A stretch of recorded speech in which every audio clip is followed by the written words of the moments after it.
Hello everyone welcome back to Adarsh classes. आज आम जीव विज्ञान प्रथम अध्याय पोषणर खाद्यर प्रकार भेद एवं पोषणर प्रकार भेद को संपूर्ण रूपे बुझा।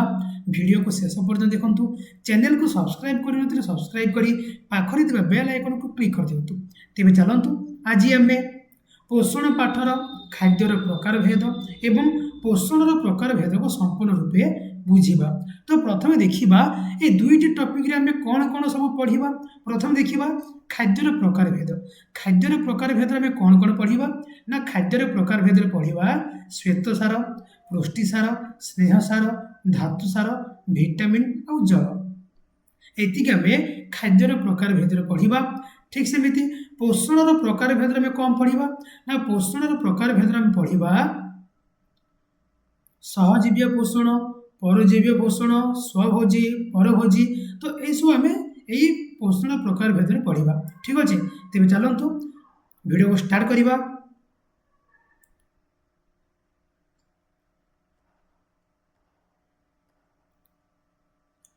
प्रथम देखा उपक्रम। तो देख वीडियो गोटे लाइक कर दिंतु आउ चैनल को सब्सक्राइब कर सब्सक्राइब करके पाखरे बेल आइकन को ऑन कर दिंतु। तो प्रथम देखा उपक्रम। तो आम शरीर कौन विभिन्न प्रकार रासायनिक प्रक्रिया संगठित होगा जमीक पोषण, श्वसन, रेचन, जनन है ये सब आम चलुचे, खेलुचे, बुलुचे, ये सब कम करुचे। तो ये सब आम कौन दरकार शक्ति दरकार कौन आमको शक्ति। देख जदि मु तुमको गोटे 2 दिन खंडे खाया देवी तेरे तुम के खेली पार कि चली पार कि कथा कही पार कि ना कहीं ना आमको शक्ति मिलबनी आम देहरे बल है कि चलिया बल न खेलिया बल न। तो ये बल आम कौट पाचे ना ये बल आम पाचे खाद्य है केमी पाचे ना खाद्य को आम खाइला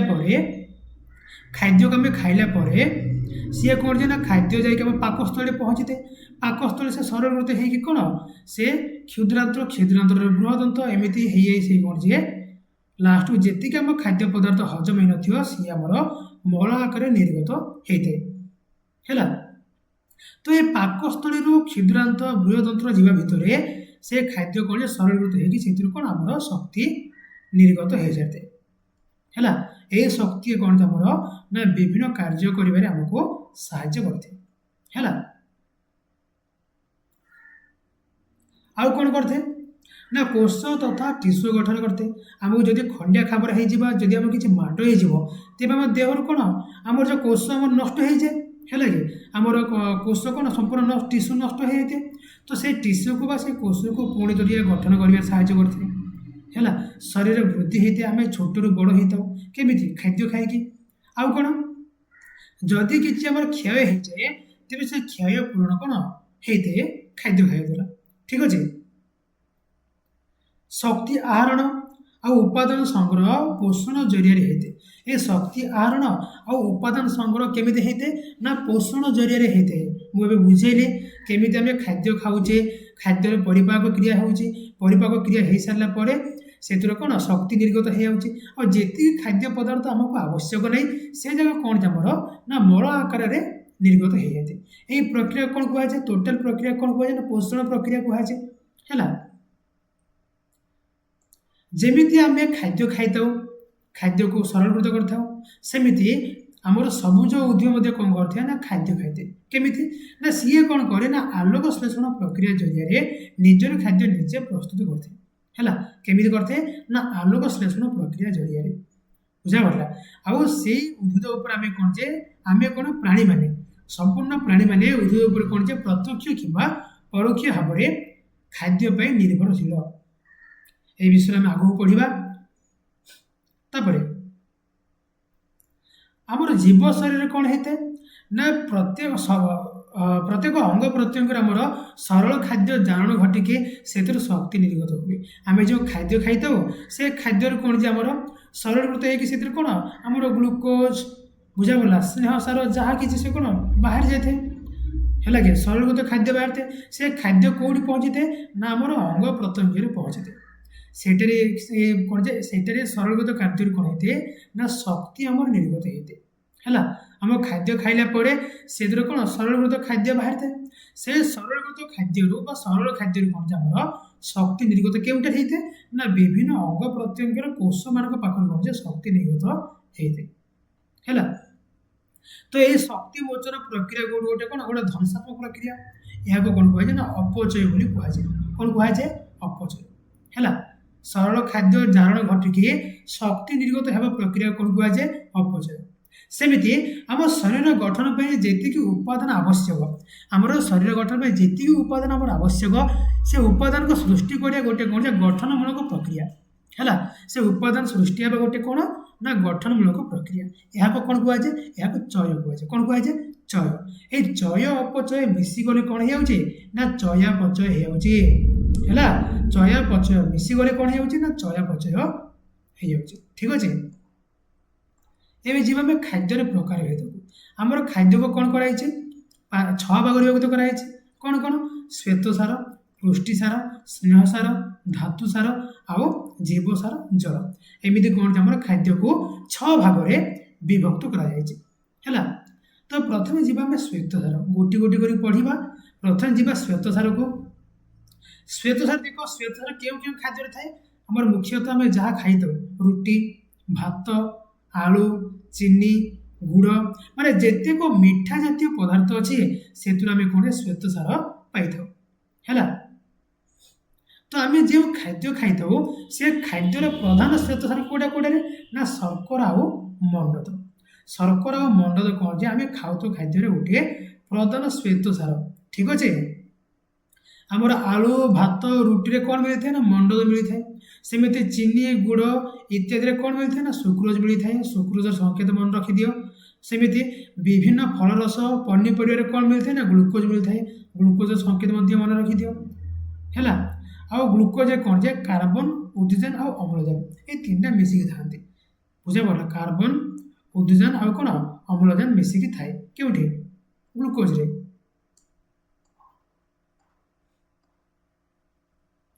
ଯେତେବେଳେ ଗ୍ଲୁକୋଜର ଜାରଣ ଘଟେ, ଗ୍ଲୁକୋଜ ଜାରଣ ଘଟିଲେ ଆମର କ'ଣ ଯେ ଜଳ, ଅଙ୍ଗାରକାମ୍ଳ ଆଉ ଶକ୍ତି ନିର୍ଗତ ହୁଏ। ଜଳ କ'ଣ ହେଇଥାଏ ନା ଆମର ପରିସ୍ରା ଆକାରରେ, ଝାଳ ଆକାରରେ ଦେହରୁ ବାହାରି ଯାଇଥାଏ। ଅଙ୍ଗାରକାମ୍ଳ କ'ଣ ଯେ ଆମର ନା ଆମର ନିଶ୍ୱାସ ଆକାରରେ କ'ଣ ଶରୀରରେ ବାହାରିଥାଏ। ବୁଝାଗଲା? ଆଉ ଶକ୍ତି କ'ଣ ଯେ ଶରୀରରେ ବିନିଯୋଗ ହେଇଥାଏ। ଓକେ। 1 ଗ୍ରାମ ଶ୍ୱେତସାରରୁ ପ୍ରାୟ 16 କିଲୋ ଜୁଲ ଶକ୍ତି ନିର୍ଗତ ହୁଏ। 1 ଗ୍ରାମ ଶ୍ୱେତସାରରେ କ'ଣ କେତେ କିଲୋ ଜୁଲ ନା 16 କିଲୋ ଜୁଲ ଶକ୍ତି ନିର୍ଗତ ହେଇଥାଏ। ହେଲା। এই ଯାକ ତମର ସର୍ଟ କ୍ୱେଶ୍ଚିନ୍ ଯାକ ସବୁ ଯାକ ମନେ ରଖିବ। ଠିକ ଅଛି। ଭିଡ଼ିଓକୁ ଷ୍ଟପ୍ କରିକି କିମ୍ବା ଭିଡ଼ିଓକୁ ପଜ୍ କରିକି ନହେଲେ ସ୍କ୍ରିନଶଟ୍ ନେଇକି ତମେ ଏ ନୋଟକୁ ନିଜ ଖାତାରେ ଲେଖିଦିଅ। ତାପରେ ଯିବା ପୁଷ୍ଟିସାର। ପୁଷ୍ଟିସାର ଆମର କେଉଁ କେଉଁ ଖାଦ୍ୟରେ ଥାଏ ନା ପୁଷ୍ଟିସାର ଥାଏ ଆମର ମାଛ, କ୍ଷୀର, ଛେନା, ହେଲା, ମାଂସ, ଅଣ୍ଡାର ଧଳା ଅଂଶ, ଡାଲି ଜାତୀୟ ଖାଦ୍ୟ, ସୋୟାବିନ୍, ଏହିସବୁ ଖାଦ୍ୟରେ ଆମେ କ'ଣ ଯେ ନା ପ୍ରଚୁର ପରିମାଣରେ ପ୍ରୋଟିନ୍ ବା ପୁଷ୍ଟିସାର ପାଇଥାଉ। ଯେତେବେଳେ ଏହି ପୁଷ୍ଟିସାରର ପରିପାକ ହୁଏ, ଏ ପୁଷ୍ଟିସାର କ'ଣ ବାହାରିଥାଏ ନା ଏମିନୋ ଅମ୍ଳ ବାହାରିଥାଏ ବା ଏହି ପୁଷ୍ଟିସାର କ'ଣ ହେଇଥାଏ ନା ଏମିନୋ ଅମ୍ଳରେ ପରିଣତ ହୁଏ। ଯେମିତି ଆମର ଶ୍ୱେତସାର ଗ୍ଲୁକୋଜରେ, ସୁକ୍ରୋଜରେ ପରିଣତ ହୁଏ, ସେମିତି ଆମର ପୁଷ୍ଟିସାର କେଉଁଥିରେ ପରିଣତ ହୁଏ ନା ଏମିନୋ ଅମ୍ଳରେ ପରିଣତ ହେଇକି କୋଷ ନିକଟରେ ପହଞ୍ଚିଥାଏ। ହେଲା। ତେବେ ପୁଷ୍ଟିସାର କେଉଁ କେଉଁ କାର୍ଯ୍ୟରେ ଆମକୁ ସାହାଯ୍ୟ କରିଥାଏ ନା ପୁଷ୍ଟିସାର ଆମର ଶରୀର ବୃଦ୍ଧି, ନୂତନ କୋଷ ବା ନୂତନ ତନ୍ତୁ ଗଠନ ପାଇଁ ଆବଶ୍ୟକ ହୋଇଥାଏ। ଆମ ଶରୀରକୁ ବୃଦ୍ଧି କରିବାରେ, ନୂତନ କୋଷ ଆଉ ନୂତନ ତନ୍ତୁ ଗଠନ କରିବାରେ ମଧ୍ୟ ପୁଷ୍ଟିସାର ଆବଶ୍ୟକ ହୋଇଥାଏ। ଏମିନୋ ଅମ୍ଳ ଶୃଙ୍ଖଳ ଦ୍ୱାରା ପ୍ରୋଟିନ୍ ଗଠିତ। ପ୍ରୋଟିନ୍ କେମିତି ଗଠିତ ନା ଏମିନୋ ଅମ୍ଳର ଶୃଙ୍ଖଳ ଦ୍ୱାରା। ତାପରେ ଯିବା ଆମେ ସ୍ନେହସାରକୁ। ସ୍ନେହସାର ଆମର କେଉଁ କେଉଁ ଖାଦ୍ୟରେ ଥାଏ? ସ୍ନେହସାର ଥାଏ ଆମର ମାଂସ, କ୍ଷୀର, ଛେନା, ଲହୁଣୀ, ଅଣ୍ଡାର ହଳଦିଆ ଅଂଶ, ତେଲ ଆଉ ଘିଅ ଇତ୍ୟାଦିରେ କ'ଣ ଆମର ସ୍ନେହସାର ଭରପୁର ପରିମାଣରେ ଥାଏ। ସ୍ନେହସାର ମୁଖ୍ୟତଃ ଚର୍ବି ଆଉ ଲିପିଡର ମିଶ୍ରଣ। ସ୍ନେହସାରରେ କ'ଣ କ'ଣ ମିଶିକି ଥାଏ ନା ଚର୍ବି ଆଉ କ'ଣ ଲିପିଡ। ଠିକ ଅଛି। ଚର୍ବି ଆଉ ଲିପିଡ ମିଶିକି କ'ଣ ଯେ ସ୍ନେହସାରରେ ଥାଏ। ତାପରେ ୟାର ଭୂମିକା କ'ଣ ନା ୟାର ଭୂମିକା ହେଉଛି, ୟାର କାର୍ଯ୍ୟ ହେଉଛି କୋଷ ଝିଲ୍ଲି ତିଆରି କରିବାରେ କ'ଣ ୟାର ମୁଖ୍ୟ ଭୂମିକା ରହିଛି। बुझा पड़ा तापर जेतिकी स्नेह सामना बढ़ीज से कौन होता ना आम शरीर में चर्बी भाव में संचित होकर रही है केवटे थाए ना आम चर्म तले आम चर्म हिले चर्म तले कौन गोटे आस्तरण चर्बी आकार कौन जमा होकर थाए तेरे चर्बीर कम कौन ये चर्बीर कम हूँ शरीर को उषुम रखा है शरीर को कौन गरम रखा चर्बी साहाय्य करते है तापर जीवा आम धातु सार को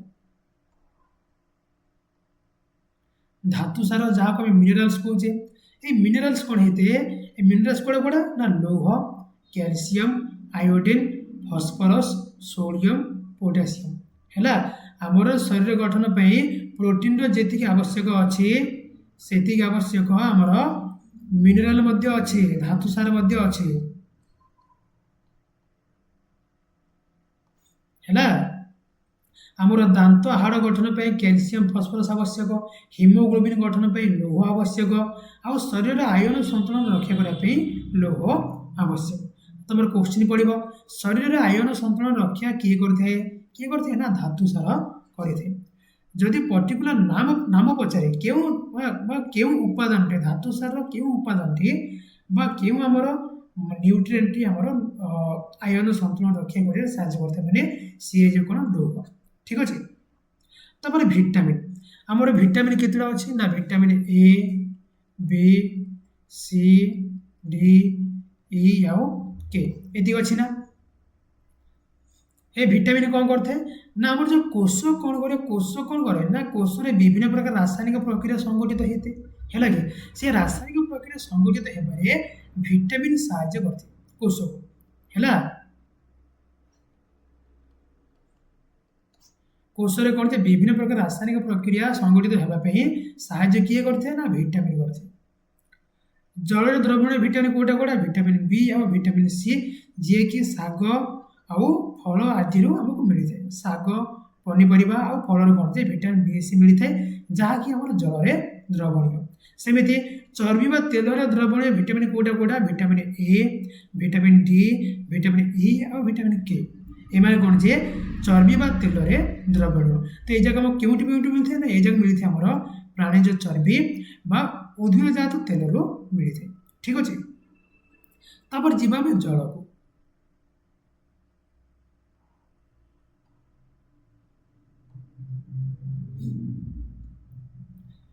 देख जल जदि आम न पीवा तेज आम शरीर कौन हो अवश हो माने कौन शरीर आम कम दबनी विभिन्न प्रकार रोग आमको है जल विहीन सृष्टिनाश है कि जल बहुली सृष्टिनाश तो जल जदि आम कमिज आम शरीर में तेज कौन आमको विभिन्न प्रकार रोग हो तो आम कोष पाखापाखि 70 ରୁ 90% जल रही है आम शरीर प्रतिदिन जल कौन जे झाल परिस्रा निश्वास आकार में कौन जे जल क्षय होता है से क्षय होता जल को भरण करने आम कौन करा पड़ो ना प्रतिदिन आमको 3 ରୁ 4 लिटर जल पीवा पड़ो 3 ରୁ 4 लिटर है जब जलर परिमाण कमिज तेज कौन हम आमको विभिन्न प्रकार रोग हम तो बर्तमान में कौन पढ़े ना खाद्यर प्रकार भेद आशा करुचे खाद्यर प्रकार भेद समस्त को निश्चय बुझा पड़ो जदि कहा कि बुझा पड़े मत कमेंट करके जनातु ठीक अच्छे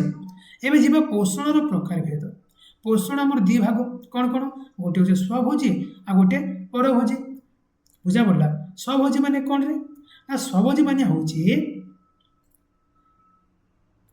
जो जीव माने निज खाद्य निजे प्रस्तुत करते कौन कहुए ना स्वभोजी है कि जो जीव निज खाद्य निजे प्रस्तुत करते कौन कहुए स्वभोजी कहुए है कि आउ यही प्रकार पोषण प्रक्रिया कौन कहुए ना सहभोजी पोषण कौन कहुए स्वभोजी पोषण तेरे निज खाद्य निजे प्रस्तुत किए करते ना आमर उद्भिद आउ केतक नीलहरित शैवाल एम कौन करते ना निज खाद्य निजे प्रस्तुत करते तो केमी करते से तार जो प्रक्रिया अच्छे प्रक्रिया कौन कहुए ना आलोक श्लेषण प्रक्रिया कौन कहुए आलोक श्लेषण प्रक्रिया तो सबुज उद्भिद कौन करे ना सबुज उद्भिद कौन जे उद्भिद पत्र आमर हरित लवक थाए है सबुज कण थाए से सबुज कणा कौन करे आमर सूर्यालोक ग्रहण करते ସୂର୍ଯ୍ୟାଲୋକ ଉପସ୍ଥିତିରେ ଅଙ୍ଗାରକାମ୍ଳ ଆଉ ଜଳ ମଧ୍ୟରେ ରାସାୟନିକ ପ୍ରତିକ୍ରିୟା ଘଟାଇକି ଶ୍ୱେତସାର ଜାତୀୟ ଖାଦ୍ୟ ପ୍ରସ୍ତୁତ କରେ। ହେଲା, ଏହି ପ୍ରକ୍ରିୟା କ'ଣ କୁହାଯାଏ ନା ଆଲୋକ ଶ୍ଳେଷଣ ପ୍ରକ୍ରିୟା କୁହାଯାଏ। ଆଉ ଏହି ପ୍ରକାର ପୋଷଣ କ'ଣ କୁହାଯାଏ ନା ସ୍ୱଭୋଜୀ ପୋଷଣ ବୋଲି କୁହାଯାଏ। ଠିକ ଅଛି।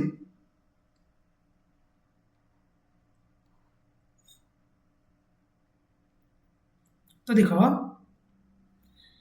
ନାଇଟ୍ରେଟ୍ ପ୍ରସ୍ତୁତକାରୀ ବ୍ୟାକ୍ଟେରିଆ, ଗନ୍ଧକ ବ୍ୟାକ୍ଟେରିଆ ପରି କେତେକ ରସାୟନ ଶ୍ଲେଷଣ ବ୍ୟାକ୍ଟେରିଆ ଏକ ବିଶେଷ ଅଜୈବ ପଦାର୍ଥରୁ ଅଜୈବିକ ରାସାୟନିକ ପ୍ରକ୍ରିୟାରେ ମିଳୁଥିବା ରାସାୟନିକ ଶକ୍ତିକୁ ଆହରଣ କରିଥାନ୍ତି।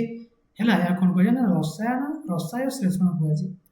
କେତେକ ନାଇଟ୍ରେଟ୍ ପ୍ରସ୍ତୁତକାରୀ ବ୍ୟାକ୍ଟେରିଆ ଆଉ କେତେକ ଗନ୍ଧକ ପ୍ରସ୍ତୁତକାରୀ ବ୍ୟାକ୍ଟେରିଆ ଏମାନେ କ'ଣ କରନ୍ତି ନା ଗୋଟେ ବିଶେଷ ଅଜୈବ ରାସାୟନିକ ପ୍ରକ୍ରିୟାରେ ମିଳୁଥିବା ରାସାୟନିକ ଶକ୍ତିକୁ ଆହରଣ କରିକି ବଞ୍ଚିଥାନ୍ତି। ଏହା କ'ଣ କୁହାଯାଏ ନା ରସାୟନ ଶ୍ଲେଷଣ କୁହାଯାଏ। କ'ଣ କୁହାଯାଏ? ରସାୟନ ଶ୍ଲେଷଣ। ହେଲା, ତାପରେ ଯିବା ପରଭୋଜୀ। ପରଭୋଜୀ ପୋଷଣ କ'ଣ ନା ଯେଉଁ ଜୀବ ନିଜ ଖାଦ୍ୟ ନିଜେ ପ୍ରସ୍ତୁତ କରି ନ ପାରିକି ନିଜର ଖାଦ୍ୟ ପାଇଁ ଅନ୍ୟ ପ୍ରାଣୀ କିମ୍ବା ଉଦ୍ଭିଦ ଉପରେ ନିର୍ଭର କରିଥାଏ ତାହା କ'ଣ କୁହାଯାଏ? ପରଭୋଜୀ ପୋଷଣ। ହେଲା, ନିଜର ଖାଦ୍ୟ ପାଇଁ ଅନ୍ୟ ପ୍ରାଣୀ କିମ୍ବା ଉଦ୍ଭିଦ ଉପରେ ନିର୍ଭର କରିଥାଏ ସେହି ପ୍ରାଣୀ କ'ଣ କୁହାଯାଏ ନା ପରଭୋଜୀ ପ୍ରାଣୀ କୁହାଯାଏ। ସେହି ପ୍ରକାର ପୋଷଣ କ'ଣ କୁହାଯାଏ ନା ପରଭୋଜୀ ପୋଷଣ। ଠିକ ଅଛି। ଉଦାହରଣ ଦେଇଛି କ'ଣ? ସମସ୍ତ ପ୍ରାଣୀ, ନିର୍ମୂଳୀ, ମର୍ଲାଙ୍କ, ରାପ୍ଲେସିଆ, କବକ, ଅଧିକାଂଶ ବ୍ୟାକ୍ଟେରିଆ ଇତ୍ୟାଦି କ'ଣ ଆମର ଏହି ପୋଷଣରେ ଅନ୍ତର୍ଭୁକ୍ତ। ହେଲା, ତ ଏ ପରଭୋଜୀ ପୋଷଣ କ'ଣ କରାଯାଇଛି? ପୁଣି ତାକୁ 4 ଭାଗରେ ବିଭକ୍ତ କରାଯାଇଛି। କ'ଣ କ'ଣ? ପ୍ରାଣୀ ସମ ପୋଷଣ, ମୃତକଜୀବୀ ପୋଷଣ, ପରଜୀବୀ ପୋଷଣ ଆଉ ସହଜୀବୀ ପୋଷଣ। ଏବେ ଆମେ ଗୋଟି ଗୋଟି କରି ପଢ଼ିବା। ପ୍ରଥମେ ଦେଖିବା ଏ ପ୍ରାଣୀ ସମ ପୋଷଣ ମାନେ କ'ଣ। ଦେଖ, ପରଜୀବୀମାନଙ୍କୁ ଛାଡ଼ି ସମସ୍ତ ପ୍ରାଣୀ ବା ଉଦ୍ଭିଦ ଅନ୍ୟ ପ୍ରାଣୀ କିମ୍ବା ଉଦ୍ଭିଦକୁ ସମ୍ପୂର୍ଣ୍ଣ କିମ୍ବା ଆଂଶିକ ଭାବରେ ଖାଦ୍ୟ ରୂପେ ଗ୍ରହଣ କରିଥାନ୍ତି। ଏହା କ'ଣ କୁହାଯାଏ? ପ୍ରାଣୀ ସମ ପୋଷଣ। କେତେକ ପରଜୀବୀଙ୍କୁ ଛାଡ଼ିଦେଲେ ସମସ୍ତ ପ୍ରାଣୀ ଅନ୍ୟ ଉଦ୍ଭିଦ କିମ୍ବା ପ୍ରାଣୀକୁ ସମ୍ପୂର୍ଣ୍ଣ କିମ୍ବା ଆଂଶିକ ଭାବରେ ଖାଦ୍ୟ ରୂପରେ ଗ୍ରହଣ କରିଥାନ୍ତି। ଏହି ପ୍ରକାର ପୋଷଣ କ'ଣ କୁହାଯାଏ? ପ୍ରାଣୀ ସମ ପୋଷଣ। ତେବେ ଏହି ପୋଷଣ ଅନୁସାରେ ଆମର କ'ଣ ଯେ ପ୍ରାଣୀ 3 ଭାଗରେ ବିଭକ୍ତ ବା 3 ପ୍ରକାର ପ୍ରାଣୀ ଦେଖାଯାଆନ୍ତି। କ'ଣ କ'ଣ? ତୃଣଭୋଜୀ, ମାଂସାଶୀ, ସର୍ବାହାରୀ। ହେଲା, ଏହି ବିଷୟରେ ଆମେ ଆଗକୁ ପଢ଼ିବା। ତାପରେ ଥିବା ମୃତଭୋଜୀ। ମୃତଭୋଜୀ ମାନେ କ'ଣ ନା ଯେଉଁ ଜୀବ ମୃତ, ଗଳିତ, ପଚାସଢ଼ା ଉଦ୍ଭିଦ କିମ୍ବା ପ୍ରାଣୀକୁ ଖାଦ୍ୟ ରୂପେ ଗ୍ରହଣ କରିଥାନ୍ତି ସେହି ପୋଷଣ ସେମାନେ କ'ଣ କୁହାଯାଏ ନା ମୃତଭୋଜୀ କୁହାଯାଏ। ଆଉ ସେମାନଙ୍କର ପୋଷଣ କ'ଣ କୁହାଯାଏ ନା ମୃତକଜୀବୀ ପୋଷଣ ବୋଲି କୁହାଯାଏ। ହେଲା, ଉଦାହରଣ ଇଷ୍ଟ, କବକ, ବ୍ୟାକ୍ଟେରିଆ। ତାପରେ ପରଜୀବୀ ମାନେ କ'ଣ ନା ଯେଉଁ ଜୀବମାନେ ଜୀବନ୍ତ ଉଦ୍ଭିଦ ପ୍ରାଣୀର ଶରୀର ଭିତରେ କିମ୍ବା ଶରୀର ବାହାରେ ରହିକି ନିଜର ଖାଦ୍ୟ ସଂଗ୍ରହ କରିକି ପୁଷ୍ଟି ସାଧନ କରିଥାନ୍ତି ସେମାନେ କ'ଣ କୁହାଯାଏ ନା ପରଜୀବୀ ପୋଷଣ। ହେଲା, ଉଦାହରଣ ମର୍ଲାଙ୍କ, ନିର୍ମୂଳୀ, ରାପ୍ଲେସିଆ ଏ ଯାକ ଉଦ୍ଭିଦ। ଆଉ କେତେକ ଆମର ଜୀବ ଗୁଡ଼ାକ ଉକୁଣି, ଜୋକ, କୃମି। ହେଲା, ଏହିସବୁ ଜୀବ ଆଉ ଉଦ୍ଭିଦ କ'ଣ ଯେ ଆମର ଉଦ୍ଭିଦ କିମ୍ବା ପ୍ରାଣୀର ଭିତରେ କିମ୍ବା ବାହାରେ ରହିକି ନିଜର ପୁଷ୍ଟି ସାଧନ କରିଥାନ୍ତି। ତାପରେ ଯିବା ଆମେ ସହଜୀବୀ ପୋଷଣ। ସହଜୀବୀ ପୋଷଣ ମାନେ କ'ଣ? ଦେଖ, ବେଳେବେଳେ କ'ଣ ଯେ 2ଟି ସମ୍ପୂର୍ଣ୍ଣ ଭିନ୍ନ ଜାତିର ପ୍ରାଣୀ କିମ୍ବା ଉଦ୍ଭିଦ କିମ୍ବା ପ୍ରାଣୀ କିମ୍ବା ଅଣୁଜୀବ ଏବଂ ଉଦ୍ଭିଦ କିମ୍ବା ଅଣୁଜୀବ ଏକାଠି ବାସ କରିବାରେ ଦେଖାଯାଏ। ଏହି ପ୍ରକ୍ରିୟା କ'ଣ କୁହାଯାଏ ନା ସହଜୀବୀରେ କୁହାଯାଏ। ହେଲା, ଏମାନେ କ'ଣ କରନ୍ତି ନା ପରସ୍ପର ମଧ୍ୟରେ କ'ଣ ପୋଷଣର ଆଦାନ ପ୍ରଦାନ କରିଥାନ୍ତି। ଏହି ପ୍ରକାର ପୋଷଣ କ'ଣ କୁହାଯାଏ ନା ସହଜୀବୀ ପୋଷଣ ବୋଲି କୁହାଯାଏ। ଠିକ ଅଛି। ଉଦାହରଣ ମଣିଷର ଅନ୍ତନଳୀରେ ଥିବା ଇଶ୍ଚେରିଆ କୁଲେଇ ବା ଯାହାକୁ ଆମେ ଇ କୁଲେଇ ବୋଲି କହୁଛେ। ଇଏ କ'ଣ କରିଥାଏ ନା ମଣିଷକୁ ବା ଆମକୁ ଭିଟାମିନ୍ B12 ଦେଇଥାଏ। ଠିକ ଅଛି, ଭିଟାମିନ୍ B12 ଦେଇଥାଏ। ଓକେ, ତାପରେ ଖାଦ୍ୟ ଆବଶ୍ୟକ ଆଧାର କରିକି ଆମର ପ୍ରାଣୀ କ'ଣ କରାଯାଏ ନା 3 ଭାଗରେ ବିଭକ୍ତ କରାଯାଇଛି। ହେଲା, ଖାଦ୍ୟ ଅଭ୍ୟାସକୁ ଆଧାର କରିକି ପ୍ରାଣୀକୁ 3 ଭାଗ କରାଯାଇଛି। କ'ଣ କ'ଣ? ଶାକାହାରୀ, ମାଂସାଶୀ ଆଉ ସର୍ବାହାରୀ। ଶାକାହାରୀ ମାନେ କ'ଣ ନା ଯେଉଁ ଜୀବ ଉଦ୍ଭିଦ ବା ଉଦ୍ଭିଦଜାତ ପଦାର୍ଥ ଖାଆନ୍ତି ସେମାନେ କ'ଣ ଶାକାହାରୀ କୁହାଯାଏ।